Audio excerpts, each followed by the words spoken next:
Ndakuramukije rero dahema kubona natwe makuru n'ibiganiro vya minsi yose tudahema gushikiriza kuri ndebesha kuri nyene yacu ya Isange TV. Kuri Isange TV no tubashikiriza amakuru atandukanye avanye n'ibisata bitandukanye, gisata cya politiki, ndero, umutekano, buremye ndetse n'ahandi hose amagara y'abantu maze amakuru akabashikira ku gihe. Ni mu nyuma yo kubona rero notification mu gihe wafyonze kukagera ukaba warafyonze no kuri subscribe kuko nicyo ubutegerezwa gusa maze amakuru ukayamenyera ku gihe. Kirundo abamotari babiri baraciriwe gupfungwa imyaka 20 ku bwicanyi n'ubusumwa bakoze. Kirundo ku wa 4 Mukeza 2026 sentare nkuru y'igihugu ya Kirundo ishashe mu rubanza rw'ikibariro mu ntara ya Butanyerera mu buraruko bw'u Burundi yaramenyesheje ingingo yafashe mu rubanza rw'ubwicanyi bwababaje abanyagihugu. Babiri bagirizwa muri urwo rubanza Elize Niyonkuru na Yves Irankunda, bose abamotari basubijwe mu buzima busanzwe inyuma yo kuba mu gisirikare ca leta.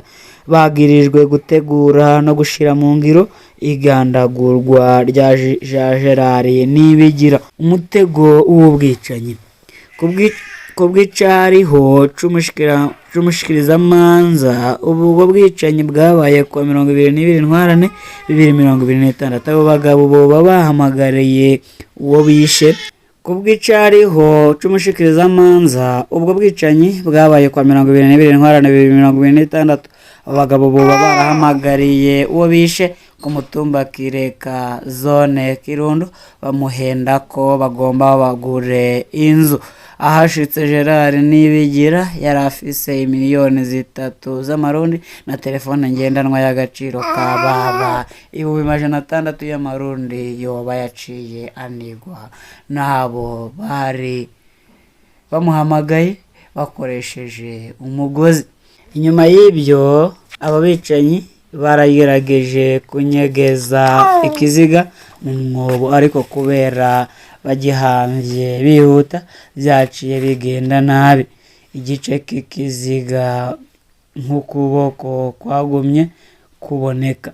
Ivyo vyatumye abana bo muri quartier babona ico kiziga baca batabaza abanyagihugu, bituma bo bikekwa babiri bahagarikwa imbere ya sentare. Baravyemereye imbere y'abacamanza. Elize Niyonkuru na Yves Irankunda baremeye icaha, barasavye imbabazi imiryango yabishwe n'ubutungane.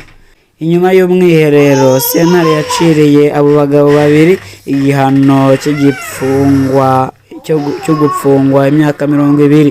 Bategerezwa kuzotanga kandi 200,000 z'amarundi ku muryango wa Gerard Nibigira nk'indishyi y'akababaro. Hanategetswe kandi isubizwa ry'ivyibwe, ipikipiki, izo 3,000,000 z'amarundi hamwe n'itelefone ngendanwa. Sentare yategetse ko hamwe ayo mafaranga atorihwa abo bagiriwe n'icaha bazoca bahanishwa ikindi gihano gishobora gushika ku gupfungwa imyaka 500. Inyuma y'umwiherero sentare yaciriye abo bagabo babiri igihano cyo gupfungwa imyaka 20. Bategerezwa kuzotanga kandi ikibazo ku mutekano w'abanyagihugu. Iyo nkuru ibabaje yongeye gukebura ku bibazo by'umutekano cyane ku buryo abagizi ba nabi bakoresha uruyeri rujanye n'urudandazwa rutari rwo. Abajejwe ubutungane basaba abanyagihugu kuba maso no kumenyesha ico cose biketse mu ntumbero yo gukinga ubwo bukozi bw'ikibi. Aho mu yandi makuru hagaragaye operasiyo rero yo gukora abantu kwa muganga cyangwa se operasiyo kwavuyemwo urupfu Igitega. Abantu babiri barapfuye abaganga babiri mu bakanyisha imibiri barafatwa. Gitega ku wa kane Ndamukiza 2026 ikibazo gikomeye gifatiye ku magara y'abantu kiriko kirahungabanya intara ya Gitega iri hagati mu gihugu c'u Burundi. Abaganga babiri batera inshinge zo gukanyisha abagomba babagwe barafashwe bongera bajanwa mw'ibohero. Inyuma yaho abakenyezi babiri bapfiriye mu gihe bariko barabagwa ku bitaro Espoir vy'ikibuye. Bw'amakuru avaho vyabereye abo baforomo ni Christine Nadia w'imyaka 27 akomoka muri Repubulika Iharanira Demokarasi ya Kongo na Gadi Ndihokubwayo w'imyaka 26 w'Umurundi. Abaforoma bafashwe ku munsi wa gatanu igenekerezo rya 3 Ndamukiza 2026 igihe bariko bakorera muri ivyo bitaro. Baciye bajanwa ubutarariye mu gasho k'igipolisi Cibukirasazi aho bafungiwe ubu. Nk'uko ivyabona vyabitangaje ifatwa ryabo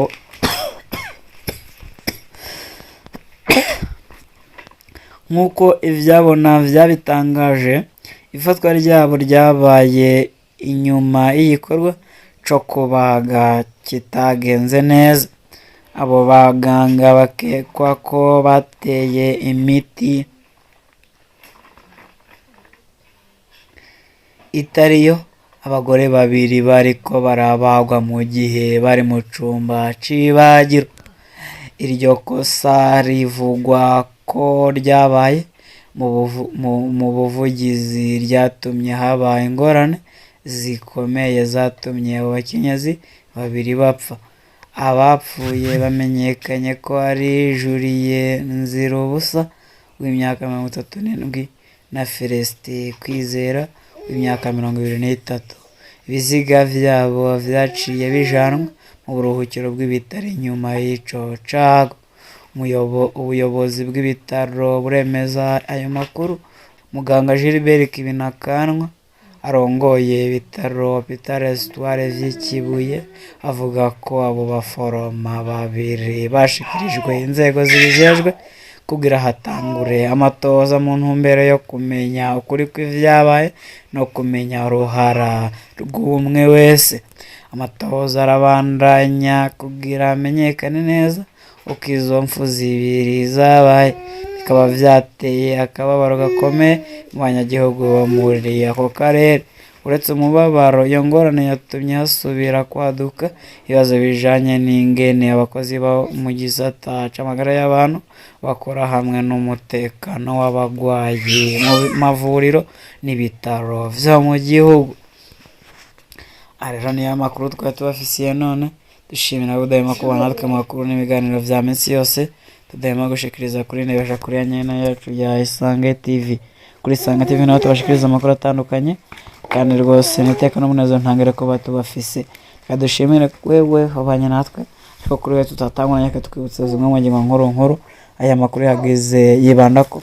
Muri aya makuru twabareye ko hatowe rero ikiziga cy'uwishwe.